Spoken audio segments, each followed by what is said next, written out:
We think about vulnerability as a dark emotion. You know, there are a lot of people who talk about positive emotions, negative emotions, dark emotions, light emotions. We think of vulnerability as a dark emotion. We think of it as the core of fear and shame and grief and disappointment, uncertainty, things that we do not want to feel, right? Things that I don't want to be vulnerable because that means I'm afraid. That means I'm uncertain. That means I'm at risk. I'm exposed. I'm in grief. So what we do is we armor up and we say, I do not want to slip into these dark emotions. I will not let myself be vulnerable. But here's what I learned from the research and certainly put into motion in my own life that was the most life-changing, is that vulnerability is the center of difficult emotion. But it's also the birthplace of every positive emotion that we need in our lives. Love, belonging, joy, empathy. How many of you would agree that we're in a serious empathy deficit in our culture today? Totally, right? No vulnerability, no empathy. In a culture where people are afraid to be vulnerable, you can't have empathy. You know, empathy is not a default response. If you share something with me that's difficult, in order for me to be truly empathic, I have to step into what you're feeling.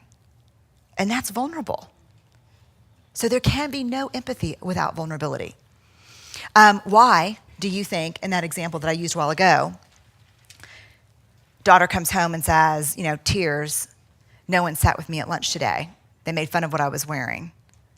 So-and-so won't talk to me. They poured my books out of my locker. And the response back is, I told you, I bought you all those cute jeans. Why aren't you wearing those jeans? And pull your hair back. Is that an empathic response? No, it's a shaming response. Could that shaming response be could a mother who absolutely adores her child respond with that shaming response? Please say yes. Don't kid yourself. I mean, come on. If you're a parent sitting in here, then you sure as hell know the answer to that is yes. But why? Why did that happen? Where was the access to vulnerability? Where was empathy? You can't access empathy if you're not willing to be vulnerable. So if my daughter comes home and tells that to me, guess what I have to do? I have to reactivate that sweaty-palmed 7th grader who lives inside me. And I have to go, oh God, that's so hard. I'm so sorry.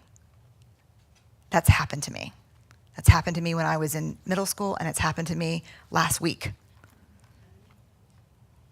Let's talk about it. But you can't get there without vulnerability.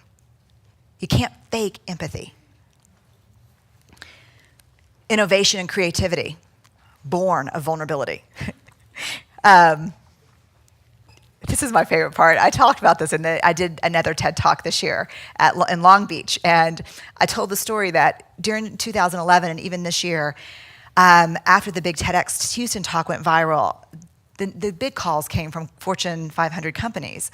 Oh my God, we loved your TED Talk. It was great. Please come talk to all of our senior leaders. And it's like, okay, what do you want to talk about?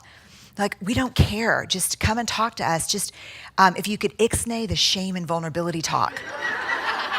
Every single conversation, barring maybe 10%. I was like, well, what do you mean? Well, we love, you're funny. You have this great research. I think there's a real fit with what we do. We don't really do, that kind of stuff around here. So if you could not mention vulnerability and shame. So just for fun, for grins, I would say, okay, so what would you like me to talk about? Yeah, fourth quarter earnings, freaking don't even balance my checkbook. I'm not going to talk about that. So what do you want me to talk about? Well, the big issue, creativity and innovation. And change. We're going through a lot of change. Okay, so vulnerability is the birthplace of creativity, innovation, change. And the reason that crisis is happening is because you're not talking about vulnerability. Imagine creativity and innovation without vulnerability. I'm asking you for a work product that has never been made before, that's completely innovative. I need you to be creative, and I need you to present it to a group of people who are half of them are going to think it's stupid and not understand it. No vulnerability there.